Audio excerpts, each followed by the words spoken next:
The roof just went on the house, man. The roof's gone. They have no roof.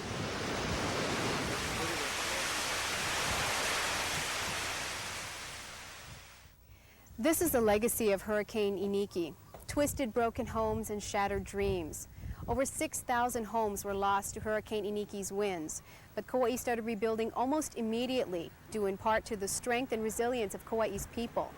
And Kauai's people have a lot to do with this video. Hi, I'm Lee Cataluna of Kauai Newswatch. Private home videos from around the island capture the dramatic spectacle of Hurricane Iniki's winds, preserving it for all time. Kauai's people will be forever changed by Iniki, and they will continue to tell the tale of just what happened on that dark afternoon, September 11, 1992. This is their story.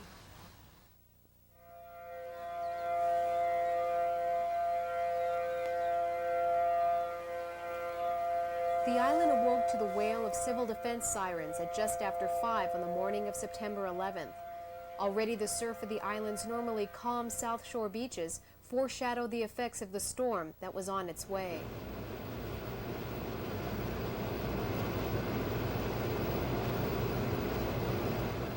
Each person on Kauai began bracing for what lay ahead, although no one could have known then the devastation that would come with Iniki's winds.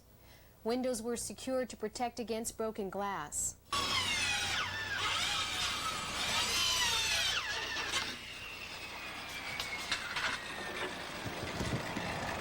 All around, Kauai was packing up, moving to shelter, and battening down the hatches. People rushed to the stores, hoping to stock up on essential survival articles: candles, flashlights, batteries, and non-perishable foods. We didn't get what we came for, but we just got as much food as we could get. We wanted to get candles and batteries, flashlights, but it's all sold out. Everything is sold out. And what wasn't sold out was bought out. Even non-essential items were being taken home by the armload and the cartload. While some people were successful in their shopping, others waited anxiously in lines, each hoping to get enough supplies to sustain their families through the worst, but still trying to smile and hope for the best. We were only letting people in when they clear everybody out. So they told us 45 minutes.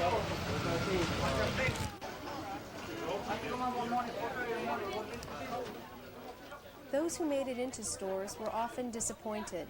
Emergency items were quickly bought out, and many had to go home with whatever they could find, hoping that would be enough.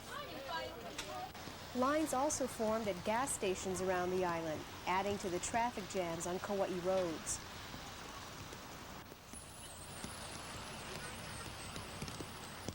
Many also realized that propane gas would be among the essentials that may be in short supply following a disaster.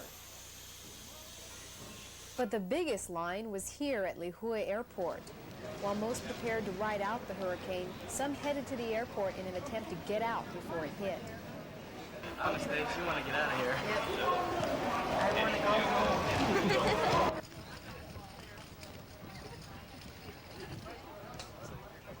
Although inter-island air carriers kept service going as long as they could, these people did not get flights off Kauai. They were taken to the nearest evacuation center to await the approaching Iniki. As the winds grew, so did the people's anxiety. At just before 10 a.m., Mayor Joanne Yukimura issued a statement via Kong radio station saying Kauai was going to bear the brunt of Hurricane Iniki. The storm will impact Kauai's coast at approximately 1 p.m. or sooner today. Presently, Kokei and McBride Sugar Company are experiencing gale force winds of 60 miles per hour.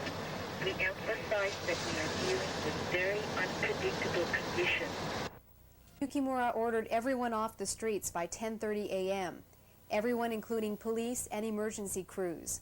For many, this order from the mayor was their first indication of the seriousness of the situation. The civil defense sirens sounded for the last time at 11 a.m. By then, the last few cars were making their way to homes or shelters. Hurricane Iniki was on its way.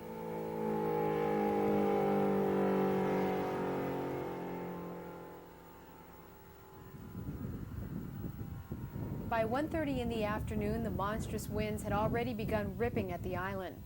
Only the brave or foolhardy were still out on the streets. Some, like these men, ventured out to witness the awesome power of Iniki played out in the waves at Kealia. Iniki was unlike most major storms in recent times in that it occurred during the daylight hours. This, coupled with the popularity of home video cameras, made the Iniki experience possibly the most well-documented storm in history. All over the island, people grabbed their video cameras and shot the savage winds as they whipped through their neighborhoods. These videos captured the 5 hours of the ordeal through the eyes of those who survived it. Mike Garton was with some of his friends at the Kapa'a Sports Villas, and he watched as the storm made its imprint upon the landscape.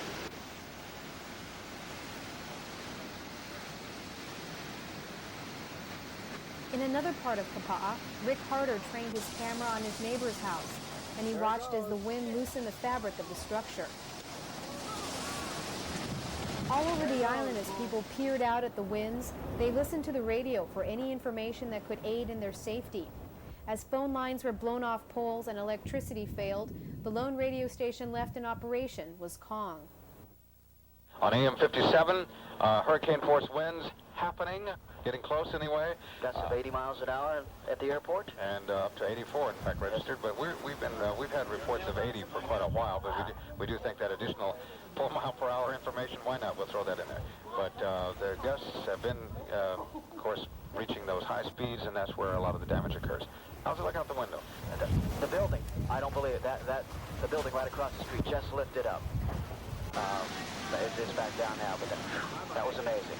It picked itself up about a 45-degree angle and came back down. This building right over here, where I think it's an ice house, the roof over that container. That just lifted up. So see the faces in this place. It's a very, if you don't know by now, and some of the folks that we've been talking to on the phone are trying to get by it as best they can, get safe. Because if the worst is yet to come, we're in for one heck of a storm and a ride. Lee, can you have that? Here's the latest from the National Weather Service says Hurricane Iniki is closing in on Kauai after brushing past Oahu, where no major damage was reported. Hans Rosendahl, who is a forecaster with the National Weather Service in Honolulu, says the storm is about as close as it's going to get to Oahu. But he said that for Kauai, the next 3 or 4 hours are very important ones. The eye of Iniki is approaching from the south at 20 miles per hour with sustained winds of 125 miles per hour. Iniki's winds are gusting to 175 miles per hour. Parts of Kauai are already without electrical power, and phone lines are overloaded statewide. Residents and tourists are huddled in homes, hotels, at Red Cross shelters on Kauai and Oahu.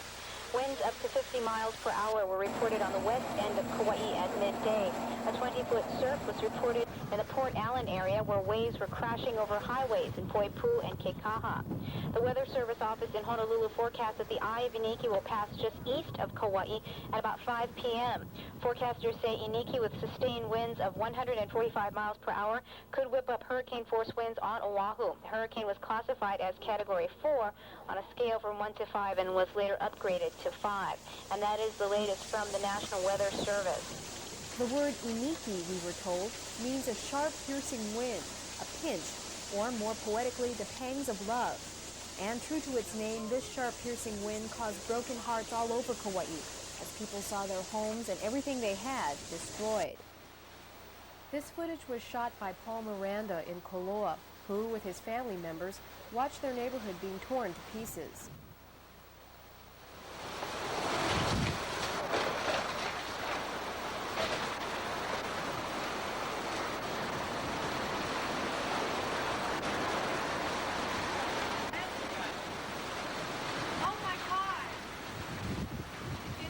Yep.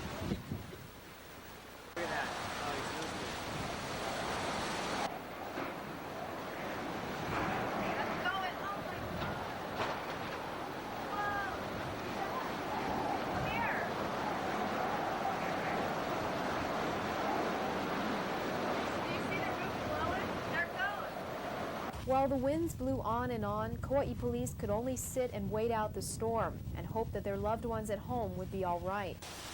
Police, fire, and ambulance crews had to stay off the road during the storm because it was simply impossible for them to venture out. For many on the force, this was only the beginning of the longest day of their lives. And at this point, they still had no idea of the work that lay ahead for them.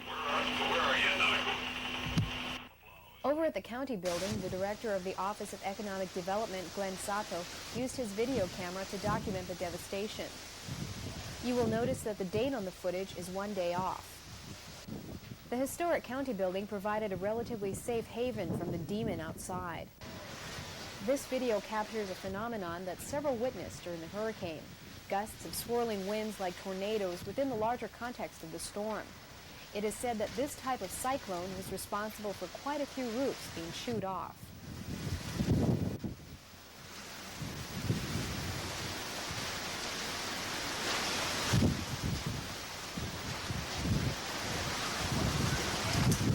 Also in Lihue, Dan Knott caught an overview of the town from his friend's apartment window. The Pay and Save Annex building, like many Lihue businesses, was brutalized by the storm.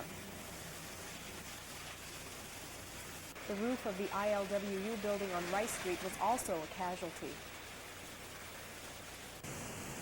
No part of the island was spared by the destructive force of the wind gusts of 165 miles per hour.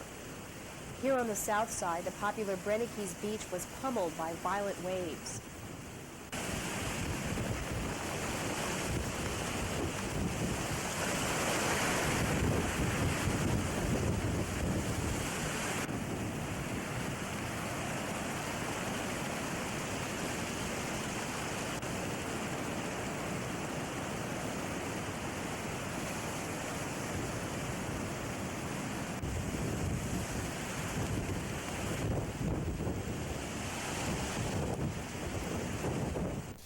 Many Koloa residents who didn't dare stay at home brought their families to Koloa School. Most of the tourists staying in Poipu were taken to the shelter as well. One visitor shot this video. Look closely in the distance at the steeple of the historic First Assembly of God Church.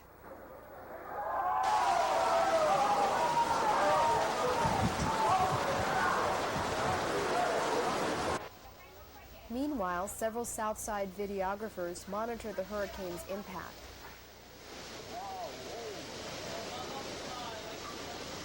Yeah, more, each beam coming off. Not a first floor, not even holding them. Take some picture.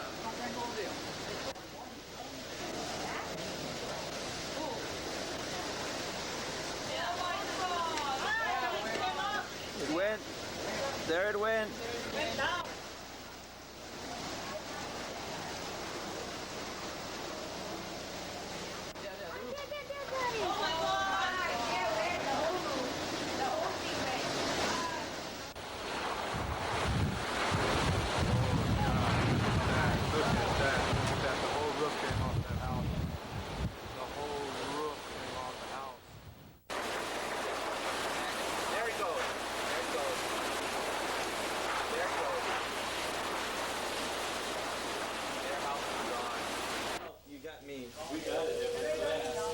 Oh my God, his whole section of the roof just blew off. What? I mean, like a whole 10 feet. Oh man. Bill Ballard took this dramatic footage of his neighbor's house in Ramau. Oh my God! Right there, yeah. Oh shit! There it goes, right now, folks. Oh my God! Neighbor's roof is now blowing off their house.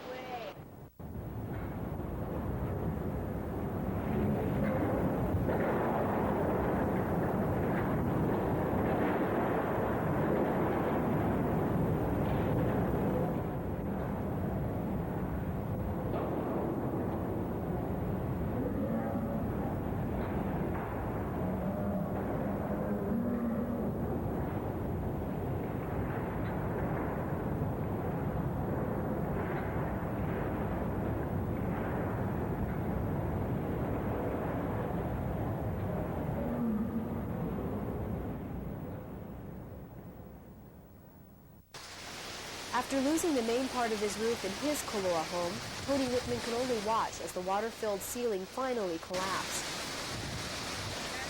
I mean, this whole house is going to go down. Look at the roof already. Just grab things we want right now. I'm gonna grab the TV over there.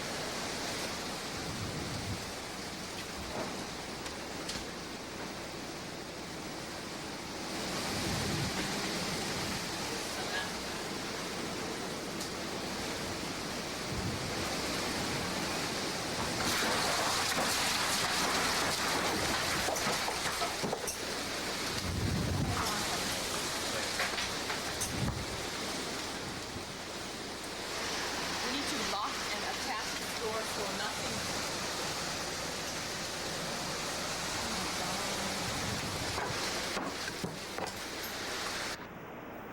One aspect of the hurricane that few people knew about were the raging floods that occurred in response to the rain and damage. Here at the Waiahai in Poipu, the 22-foot wave surges swept around and through the hotel and traveled as far as 800 feet inland. This formed a rampaging river in the hotel parking lot as seawater poured in from the Poipu beach area.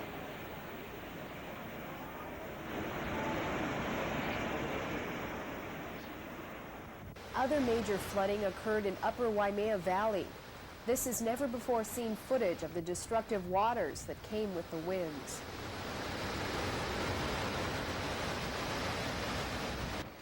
Over in Eleele, Kauai Electric Citizen Utilities workers stayed at their power plant, monitoring the storm as best they could. This footage is from Kauai Electric personnel. At one point, workers tried to secure a door to a warehouse from what appeared to be some unearthly monster forcing its way in.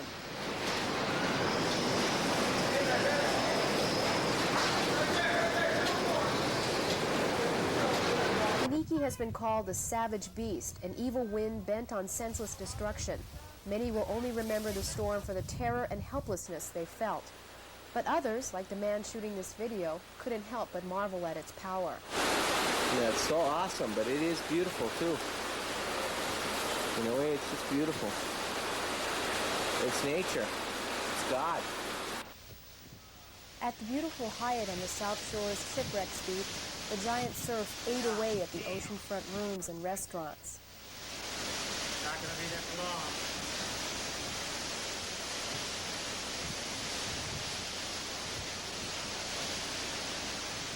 The hotel guests and staff took shelter in the labyrinth of hallways in the basement of the main buildings, where they were hot but safe. Above them, Iniki roared through the resort. Too bad, beautiful resort.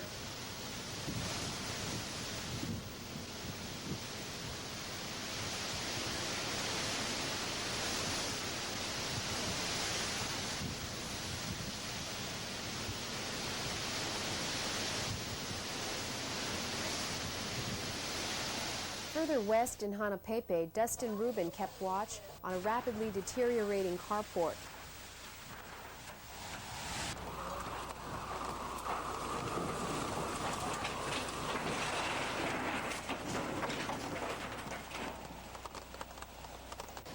Just prior to the passage of the eye, winds changed to a more southerly direction. Many agree that some of the worst damage occurred then, when what had been loosened on one side got attacked from another angle.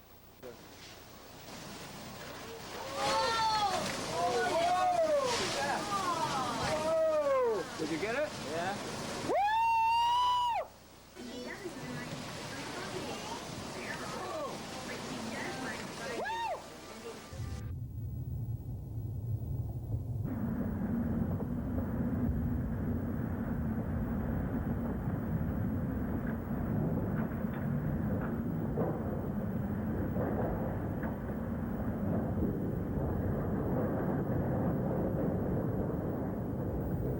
Kauai's North Shore was being hammered too, but the storm was capable of rare displays of beauty. Kalihiwai Valley funneled high-velocity winds offshore, and the ocean looked as if the water was boiling as the winds blew spray out to sea like rising steam. Nick Moore, who shot this video, also took a drive up to the main highway near the entrance to Kalihiwai, an act that could have proved costly.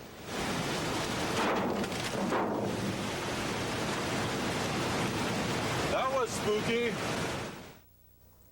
The posh Princeville Resort Hotel was turned into an evacuation shelter. Tourists and North Shore residents huddled in the hotel's elegant ballroom, setting up a crude camp in a room meant for much happier events. Princeville General Manager Fred Matty ordered his staff to do the best they could. It's difficult. This thing happened rather quickly, but we are pretty well prepared for the number of people we're trying to take care of right now. 375 hotel guests and 1,200 North Shore residents took shelter from the storm here. Some ventured out into the carport, transfixed by what they saw. Many said just when they thought the wind had reached its strongest point and had to be subsiding, an even bigger gust had come along.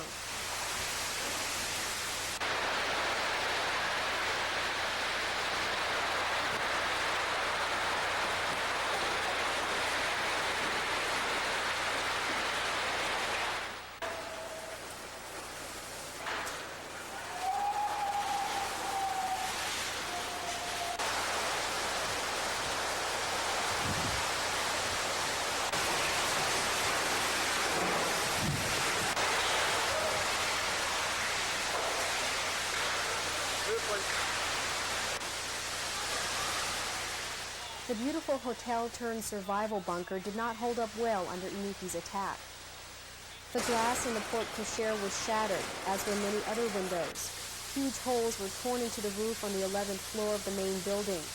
This broke the sprinkler system and water poured in. 500,000 gallons of water flooded hallways and rooms. During all this, there was only one injury. Miraculously, during the height of the hurricane, some stragglers made the perilous journey from their damaged houses to the shelter at the hotel. These people crawled out of the rubble of their homes to flee to safety.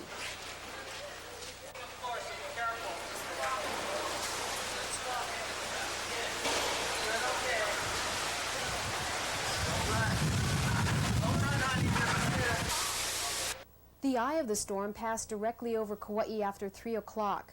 Different parts of the island experienced the center of Iniki at slightly different times. The eye brought an eerie stillness, and a number of people ventured out to survey the damage thus far. Before the last radio station was knocked off the air, broadcasters warned Kauai not to be foolish about the deceptive calm. We were reminded over and over again that there was more to come. And there was.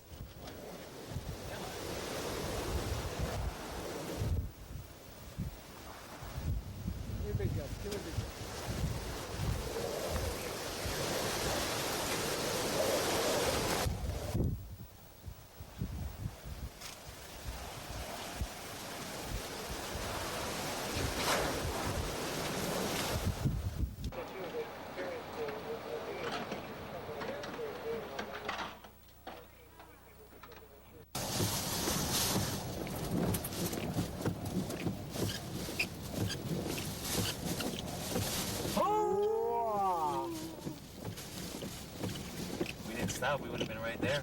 Alright. I don't know. God. Oh, that's right. There's no power in the lines. Yeah, go for it. Rip those suckers through and let's get out of here!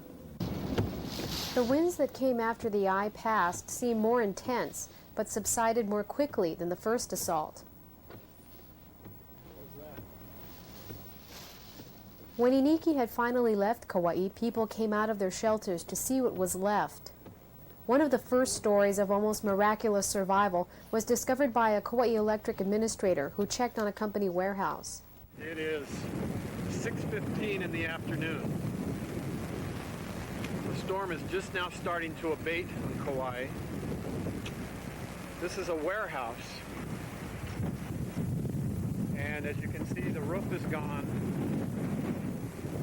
There is one lucky horse in this warehouse. Everything has crashed down around this horse. It was put in here for protection. And I guess he's protected. Here at the Kapa'a School Emergency Shelter, survivors didn't have to look far to see the effects of the hurricane. Trees formed roadblocks on the streets. Here across the high school gym, a home narrowly missed total destruction from a fallen pole. Fire units were out checking to see if there were any injuries.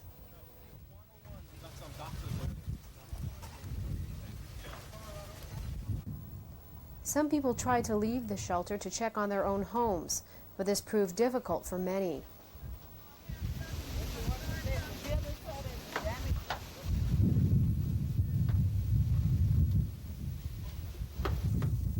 Pieces of tin roofing were strewn about the parked cars of the evacuees. Darkness fast approached, and much of the assessment would have to wait until daylight. Residents and visitors alike fell into a fitful night's sleep.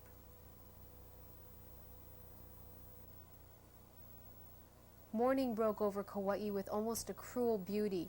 The September moon lingered to greet the daylight, and the air was calm and quiet. But for many, the ordeal was not over, but just beginning.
The toll Iniki took on beautiful Kauai was staggering.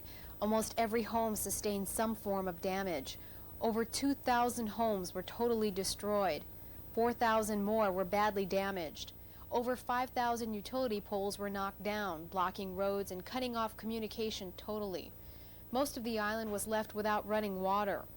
Total damage estimate was set at $1.6 billion, making Iniki the third costliest storm in America's history. People sifted through the rubble, trying to see what could be salvaged.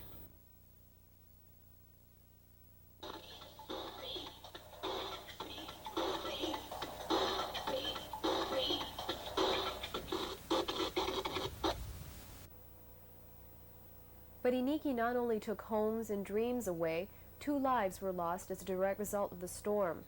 This Kilauea woman lost her father, Adeodoro Garcia, when he was hit by flying debris. We're trying to get out and go up to the neighbor, but then it's a lot of debris flying, flyboards. That's what my father got killed. The Garcia family ran across the street to Sybil Nishioka's house to seek shelter. It's about when the wind started getting really heavy, I had locked myself in the bedroom with my dog, and when it was getting really bad, I heard knocking on the door, like screaming and pounding, and I couldn't believe someone was out in this. So I came out, and it was my neighbors across the street. Apparently, the older gentleman, the father, Marcelina's father, had gotten hit in the head while their house was collapsing. So they stayed here during the duration, the rest of the storm, but he passed out after. It has been said over and over, though, that it was incredible that there were only 2 deaths amid this destruction. Kapa'a Elementary was one of the schools hardest hit on the island. Classrooms were torn open, schoolwork and art projects were blown away. Items dear to the students' hearts were gone.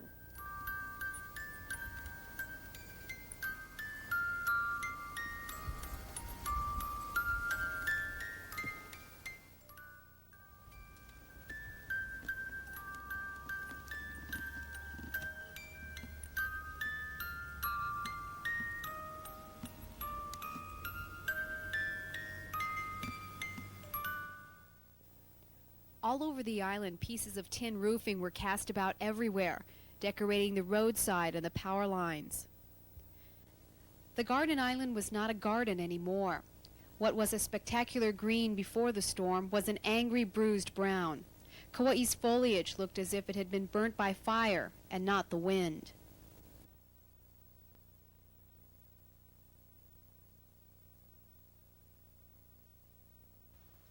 Coconut trees fared well generally, but not so at the City of Refuge Heiau at Lidgate Park.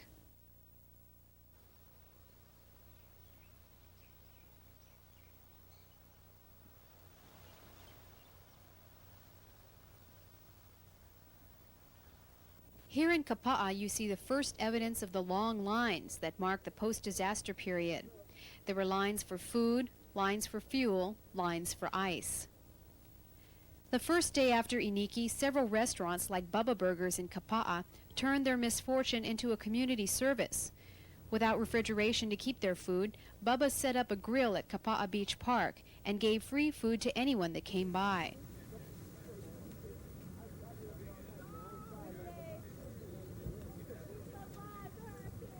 Churches on the island were not spared by Iniki's fury.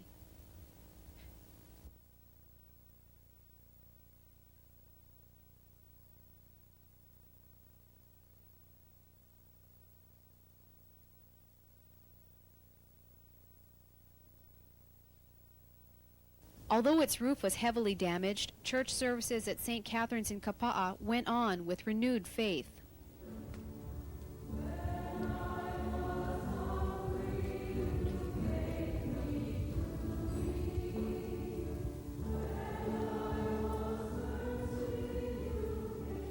This was one of the worst hurricanes that I have ever gone through. However, it has brought back a lot of wonderful spirit of the aloha spirit. The people are very, very cooperative, and their great faith has brought them through this, and they are becoming more beautiful as we go along with our relationships. Church usher Pete Favaloro was one of many whose home was destroyed. Our house is gone. The sound of the wind is hard to describe. First of all, the roof from across the street came in, hit our lanai, and then the next thing we knew, the roof was gone. And then from then on, it was total destruction. The sound is hard, like I said, it's hard to describe. Inside, it seemed as though nothing escaped damage, except a mirror on the dining room wall. Well, I tell you what, we can thank God. We're physically and psychologically okay. Come from that's asking a lot if you want more. As with Hurricane Eva in 1982, Iniki savaged the Poipu coastline. Oceanfront properties were swept from their foundations in such great numbers that many will surely question the feasibility of rebuilding here. What houses remained were battered beyond repair.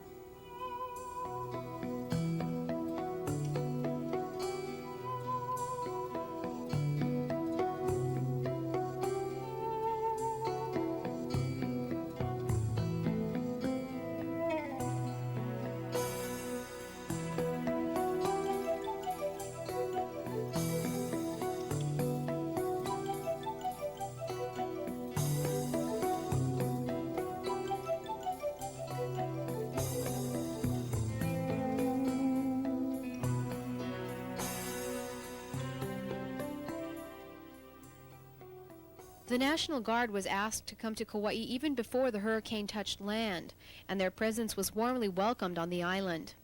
Helicopters brought in emergency supplies, and guards kept the peace in communities that were shattered by loss. In the midst of the chaos, the military presence provided a comforting sense of order for many. Everything being under control. We had some lootering here and there, but overall it's been controlled and been quite nice so far. The cleanup started immediately, and soon Kauai was bustling with activity. Everywhere there were the signs of life.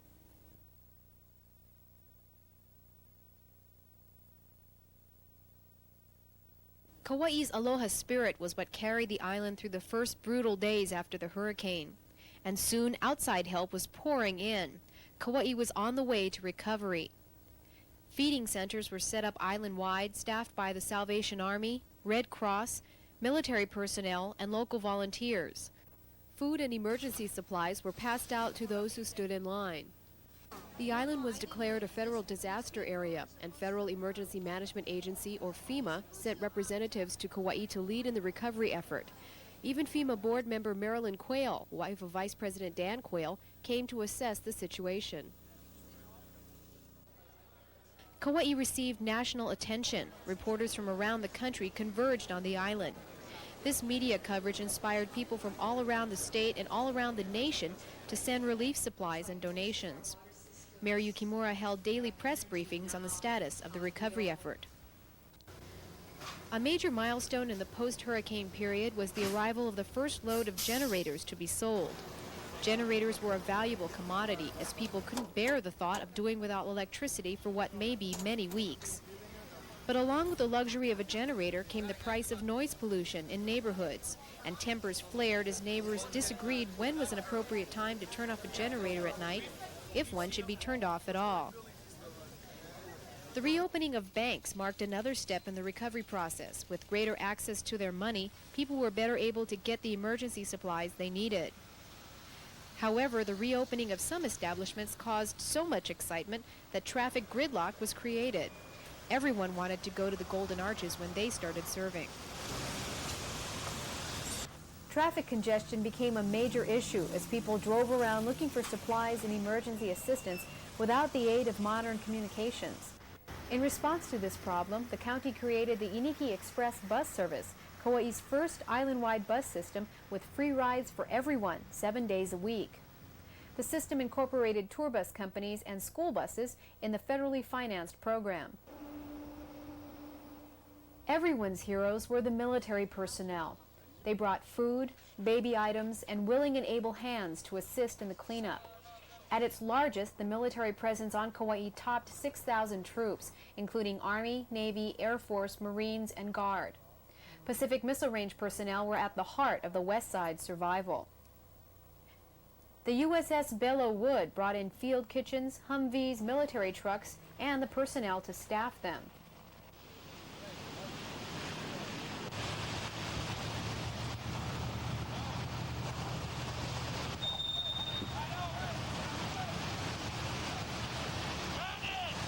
The most daunting recovery work belonged to Kauai Electric. The island's only utility company lost over 5,000 poles, and cables and connections were hopelessly twisted. KE brought in crews from Oahu, Maui, the Big Island, and the mainland, and contracted with other work crews to get the island hotted up again. The work was slow going at first, and crews were on the job 7 days a week, sunrise to sunset. Kauai soon learned how essential electricity is to our daily lives. The line crews, like much of Kauai, kept their spirits up with as much levity as safety would allow. After a very few days, rubbish from the cleanup was becoming a problem. The county implemented emergency satellite dumping sites in each community to handle the mountains of refuse. Giant trenches and nonstop fires created an apocalyptic inferno as the blackened smoke blotted out the sun. And still, Kauai smiled.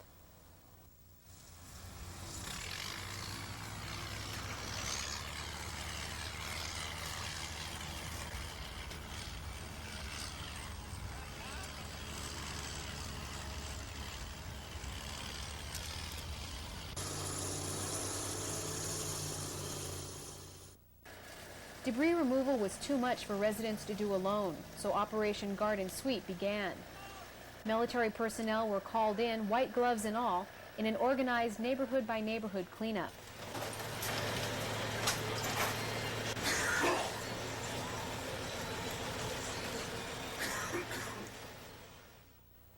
With communication systems so badly damaged, Kauai's lifeline became this radio station. Kong Radio miraculously managed to get back on the air just 2 days after the storm, and was then swamped with a constant stream of information from official sources and from people trying to check on their loved ones. Part of the recovery was just covering up thousands of leaking roofs. Plastic and most noticeably blue tarps decorated the landscape in anticipation of the fast approaching winter rains.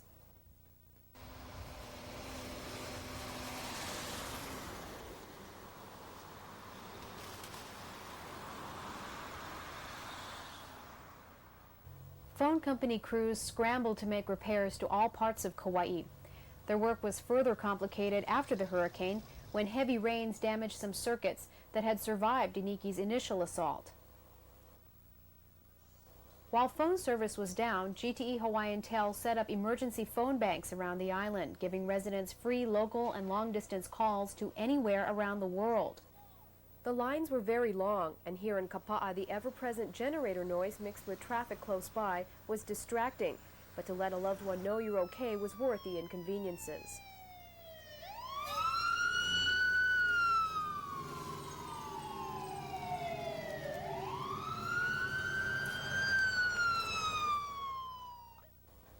Just 1 week after Iniki, the primary elections were held, and state elections officials ruled no exceptions or postponements could be made for Kauai. The voter turnout was lighter than usual, but at 53%, officials were proud that Kauai voters made the extra effort to come out at all. However, without a mayor's or governor's race on the ticket, the elections were largely forgettable.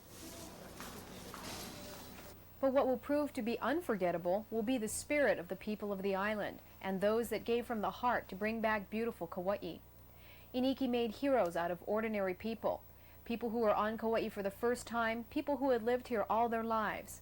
Neighbors and strangers were swept up in the intangible phenomenon called the aloha spirit. County officials had high words of praise for the relief effort. When the last winds of Iniki ceased blowing, it left a devastated island. All our electric and phone lines were down, and there was almost no communication between and among parts of the island of Kauai. It was then that the spirit and spunk of the people of Kauai showed itself, because all around the island, in communities as small as subdivisions or as big as towns, people began to band together and work together to meet the needs and the situations that were created by the hurricane. One of the Red Cross workers who came from Florida over to Kauai said he couldn't believe the situation here on Kauai, because in Florida people were just sitting waiting for government to come to their aid, whereas here on Kauai citizens were not waiting. They were taking the situation into their hands, using whatever resources they could find or dig up, and working together to help each other survive through those first few crucial days and even into the days that we are facing right now. Over and over again, outsiders marveled at the resilience of the Iniki survivors. People like Domi and Carol Ragsack, who lost everything but refused to be anything but positive. The sliding glass door blew over here. The wind came rushing down the hall and popped out that sliding glass door. And then Domi here was locked. I was locked in the back bedroom. And then I tried to open the door, and a door just flew off the hinges and it flew down the hallway. I ran into the smaller room here, and we're kind of cuddling. All of a sudden, the drywall from the ceiling, which is very light, fell on our heads, and then we looked up, was white, bursting, whirlpooling effect sky, I remember. They then made their way to a neighbor's house where they all huddled in a stairwell while that house also blew apart. In spite of their tragedy, though, they still had a song in their hearts. The roof came tumbling down. The roof came tumbling down. I looked out my window and Ragsack's roof flew by. Iniki was a little bit sneaky. Iniki was a little bit sneaky. She may get us down, but thank God we're still around. For those that survived Hurricane Iniki, the images of her aftermath will be forever burned into their minds. It was expressed by thousands of voices. Thank God we're still alive.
Hurricane Iniki's winds of destruction have also been the winds of change. This empty lot was the site of the historic Roxy Theater. It's gone now, another victim to the storm. But this parcel of land represents the opportunities that have arisen out of the rubble. Kauai has been scrubbed clean and primed for a new start. Everywhere you look, there are signs of new beginnings. And this holds true not only for Kauai's buildings, but for the people as well. Many will have new homes and new jobs, new philosophies of life. But all will remember September 11th, 1992 as a milestone in their lives. Because after Hurricane Iniki, whether good or bad, things will never be the same.